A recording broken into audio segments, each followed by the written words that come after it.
Hi friends, எல்லோரும் எப்படி இருக்கீங்க? நான் உங்கள் 19th கிட் ஜெனி பேசுகிறேன். இன்றைக்கி ஜெனி குக்கிங்கில் நம்ம என்ன பார்க்க போகிறோம் அப்படின்னா, மாங்காய் ஊறுகாய் தான் பார்க்க போகிறோம். ரொம்ப சிம்பிள் மாங்காய் ஊறுகாய் செய்கிறது. நேற்று நம்ம சேனலில் மல்லி ரசம் செய்கிற பற்றின வீடியோ போட்டிருந்தேன். எத்தனை பேர் பார்த்தீங்கன்னு தெரியலை. பார்க்காதவங்க இருந்தீங்கன்னா மேலே ஐகார்டில் லிங்க் தரேன், ஓப்பன் பண்ணி பாருங்கள். ரொம்ப சிம்பிளாக மாங்காய் ஊறுகாய் செய்கிறது எப்படின்னு தான் இன்றைக்கி பார்க்க போகிறோம். வாங்க வீடியோக்குள்ளே போகலாம்.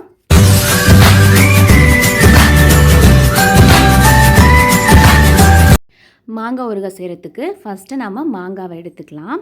நான் குட்டி குட்டி மாங்காவாக இருக்கும் பார்த்தீங்களா, அந்த மாதிரி புளிப்பு மாங்காவாக எடுத்துக்கிட்டேன்.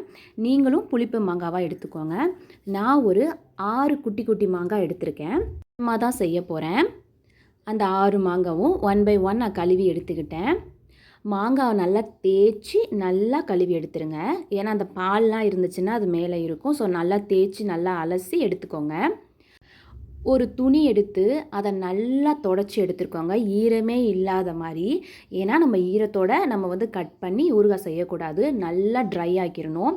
ஒருவேளை இப்போ நீங்கள் ஃப்ரிட்ஜில் மாங்காய் வச்சுருக்கீங்க அப்படின்னா ஃப்ரிட்ஜிலேருந்து எடுத்து ஒரு கொஞ்சம் நேரம் வெளியில் வச்சுட்டு அதுக்கப்புறம் நல்லா தொடச்சதுக்கப்புறம் நீங்கள் ஊறுகாய் போட ஸ்டார்ட் பண்ணலாம். ஏன்னா நீங்கள் அப்படி ஈரத்தோடு போட்டிங்கன்னா அது பூத்த மாதிரி ஒரு மாதிரி ஆயிரும். சரி, இப்போ நான் நல்லா தொடச்சிட்டேன். இப்போ நம்ம மேலே இருக்க காம்பை கட் பண்ணிவிட்டு நம்ம பீசஸாக கட் பண்ணிக்கலாம். நான் குட்டி மாங்காங்கிறனால நான் அளவு ரொம்பவும் பெருசாக இல்லாமல் ரொம்பவும் சின்னதாக இல்லாமல் மீடியம் சைஸில் தான் நான் கட் பண்ணிகிட்ருக்கேன். நீங்கள் உங்களுக்கு எந்த மாதிரி வேணுமோ, பெருசாக வேணும் அப்படின்னா பெரிய சைஸில் நீங்கள் கட் பண்ணிக்கோங்க. பாருங்கள் நான் எப்படி கட் பண்ணுறேன்னு. ஒரு சில பேர் எப்படி மாங்காய் ஊறுகாய் போடுவாங்கன்னு பார்த்தீங்கன்னா, உள்ளே இருக்க அந்த கொட்டையை ரிமூவ் பண்ணிவிட்டு அந்த ஓடு இருக்கும் பார்த்தீங்களா மாங்காய்க்குள்ளே, அந்த ஓடோடையே சில பேர் ஊறுகாய் போடுவாங்க. அந்த மாதிரி நீங்கள் ஊறுகாய் போட்டிங்க அப்படின்னா உங்களுக்கு சீக்கிரம் அந்த மாங்காய் ஊறுகாயில் கரையாமல் இருக்கும். ஆனால் ஒரு சில பேர் என்ன பண்ணுவாங்கன்னா, அந்த ஓடையும் ரிமூவ் பண்ணிவிட்டு வெறும் இப்போ நான் போட்டிருக்கேன் பாருங்கள், இந்த மாதிரி மட்டும் போடுவாங்க. ஸோ அது உங்கள் இஷ்டம். ஆனால் அந்த மாதிரி ஓடோடு போட்டிங்கனாலும் ஊறுகாய் ரொம்ப டேஸ்ட்டாக தான் இருக்கும், சீக்கிரம் கரையாமல் இருக்கும். சரி, இப்போ நான் பீசஸாக கட் பண்ணி எடுத்துக்கிட்டேன். இந்த சீசனை பொறுத்தவரை மாங்காய் நமக்கு நிறையாவே கிடைக்கும். ஸோ நீங்கள் மாங்காவை நிறையா, இந்த ஊறுகாய்க்குனே சில புளிப்பான மாங்காய் இருக்கும். நீங்கள் அந்த மாதிரி மாங்காவை வாங்கி ஒரு 1 கிலோ ஒரு 1.5 கிலோவுக்கு நீங்கள் மாங்காவை ரெடி பண்ணி வச்சுட்டு நீங்கள் மொத்தமாக போட்டு நீங்கள் ஸ்டோர் பண்ணி வச்சுக்கிட்டிங்கன்னா அது ஒரு 6 மாதத்துலேருந்து 1 வருஷம் வரைக்கும் கண்டிப்பாக அது எந்த கெட்டும் போகாமல் நல்லா தாங்கும். இப்போ நாம் போடுற இதே சேம் மெத்தடு தான் நீங்கள் லெமன் ஊறுகானாலும் நெல்லிக்காய் ஊறுகானாலும் இதே மெத்தடு தான். ஸோ நீங்கள் ட்ரை பண்ணலாம். இப்போ நான் என்ன எடுத்திருக்கேன்னா பானை எடுத்திருக்கேன். எதற்காக நான் பானை எடுத்திருக்கேன்னு பார்த்தீங்கன்னா, நம்ம ஊறுகாய் செய்யும்போது சில்வர் பாத்திரத்துலேயோ இல்லை அலுமினிய பாத்திரத்துலேயோ நம்ம செய்யவே கூடாது. இன்கேஸ் நீங்கள் அப்படி பண்ணிங்க அப்படின்னா அது பாத்திரமே பூத்து போய் ஊறுகாயும் ரொம்ப நாள் தாங்காது. ஸோ அதுக்காக தான் சொல்கிறேன். நீங்கள் என்ன பண்ணுங்கள், இந்த மாதிரி பானை இல்லைனா பீங்கான் பாத்திரம், அதுவும் இல்லைனா கண்ணாடி பவுல்ஸ் இருக்குது பார்த்தீங்களா, அந்த மாதிரி நீங்கள் வச்சு நீங்கள் ஊறுகாய் ட்ரை பண்ணணும். நீங்கள் எக்காரணத்தை கொண்டும் அலுமினியமோ சில்வர் பாத்திரமோ யூஸ் பண்ணிடாதீங்க. இப்போ மாங்காய் பீசஸ் எடுத்து பானையில் வச்சுட்டேன். இப்போ நம்ம உப்பு ஆட் பண்ணிக்கலாம். மேக்ஸிமம் நீங்கள் கல்லுப்பே ஆட் பண்ணுங்கள். டேபிள் சால்ட் வேணாம், கல்லுப்பே ஆட் பண்ணிக்கோங்க. இப்போ நான் உப்பை ஆட் பண்ணதுக்கப்புறம் நல்லா மிக்ஸ் பண்ணி விட்டுடுறேன். நல்லா மிக்ஸ் பண்ணி விடுங்க. எல்லா பக்கட்டும் உப்பு இருக்கிற மாதிரி நல்லா மிக்ஸ் பண்ணி விட்டுருங்க. நீங்கள் பானையில் ஊறுகாய் செய்யும்போது அதோட டேஸ்ட் நார்மலை விட கொஞ்சம் ஒரு டேஸ்ட் கொஞ்சம் கூடவாக இருக்கும். அது நீங்கள் பண்ணதுக்கப்புறம் அதோட டேஸ்ட் உங்களுக்கே தனியாக தெரியும். ஸோ மேக்ஸிமம் நீங்கள் பானையிலேயே ட்ரை பண்ணுங்கள். கரண்டியில் நல்லா மிக்ஸ் பண்ணி விட்டுட்டு இந்த மாதிரி குலுக்கி விட்டுருங்க. இந்த மாதிரி குலுக்கும்போது ஈஸியாக எல்லா இடத்துக்கும் அந்த உப்பு பரவிடும். இப்போ நம்ம இதை மாடியில் காய வைக்க போகிறோம். இன்றைக்கி ஃபஸ்ட் டே. ஸோ நான் உப்பு மிக்ஸ் பண்ணதுக்கப்புறம் நான் மாடியில் கொண்டு போய் வெயிலில் நல்லா வச்சுட்டேன். அன்றைக்கி ஃபுல்லாக இருக்கிற மாதிரி நான் விட்டுட்டேன். நான் ஒரு ஈவினிங் தான் எடுத்தேன். ஈவினிங் எடுத்ததுக்கப்புறம் எப்படி இருக்குன்னு பாருங்கள். அதுக்கப்புறம் ஒரு வெள்ளை துணியை நான் எடுத்து அந்த பானை மேலே போட்டு ஒரு ரப்பர் வச்சு ஃபுல்லாக மூடிட்டேன். சில்வர் தட்டு அந்த மாதிரி வச்சு மூட வேணாம். இந்த மாதிரி ஒரு ஒயிட் துணியை மேலே வச்சுட்டு இந்த மாதிரி ரப்பர் பேண்ட் போட்டுருங்க. ஸோ இந்த மாதிரி நீங்கள் வைக்கிறப்ப அது வந்து நல்லாயிருக்கும். நீங்கள் கிச்சன்லேயே வச்சுருங்க. இப்போ நம்ம திருப்பி என்ன பண்ணணும்னா, அடுத்த நாள் இதை ஓப்பன் பண்ணிவிட்டு நம்ம அதே மாதிரி வெயிலில் வைக்கலாம். நிறைய பேர் என்ன பண்ணுவாங்கன்னா, ஊறுகாய் எல்லாம் ஃபுல்லாக எல்லாமே ப்ரொசீஜர் எல்லாமே பண்ணி முடிச்சுட்டு மொத்தமாக ஊறுகாய் ரெடி பண்ணதுக்கப்புறம் போய் வெயிலில் காய வைப்பாங்க. ஆனால் நம்ம இப்போ அந்த மாதிரி பண்ண போகிறது இல்லை. இப்போ நான் 2வது நாள் காலையில் அதே மாதிரி அந்த துணியை ரிமூவ் பண்ணிவிட்டு நான் வெயிலில் கொண்டு போய் வச்சுட்டேன். இப்போவே பாருங்கள் கொஞ்சம் எப்படி ஊறி வந்திருக்குன்னு பாருங்கள். இன்றைக்கி ஃபுல்லாகவும் நான் வெயிலே விட்டுட்டேன். நான் ஈவினிங் தான் எடுத்தேன். ஸோ எடுத்ததுக்கப்புறம் அதுக்கு தேவையான பொடியை நம்ம ரெடி பண்ணிடலாம். ஒரு பேனில் கடுகு ஒரு 3 ஸ்பூன் எடுத்திருக்கீங்க அப்படின்னா வெந்தயம் வந்து 1 ஸ்பூன் லெவலுக்கு நீங்கள் எடுங்க. அந்த ரேஷியோவில் நீங்கள் எடுங்க. இப்போ கடுகு நல்லா பொரியிற வரைக்கும் நம்ம நல்லா வறுத்துக்கலாம். 2யும் அட் அ டைமில் ஒன்றா போடாதீங்க. கடுகை தனியாக வறுத்துட்டு எடுத்து வச்சுருங்க.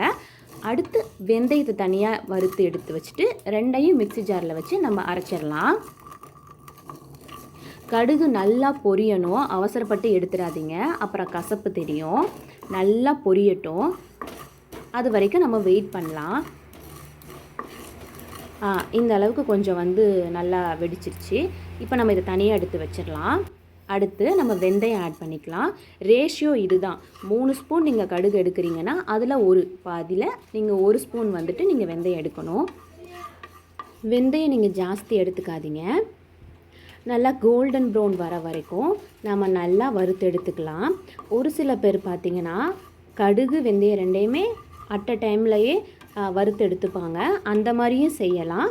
ஆனால் நீங்கள் இந்த மாதிரி ட்ரை பண்ணி பாருங்கள், இது கொஞ்சம் நல்லாயிருக்கும்.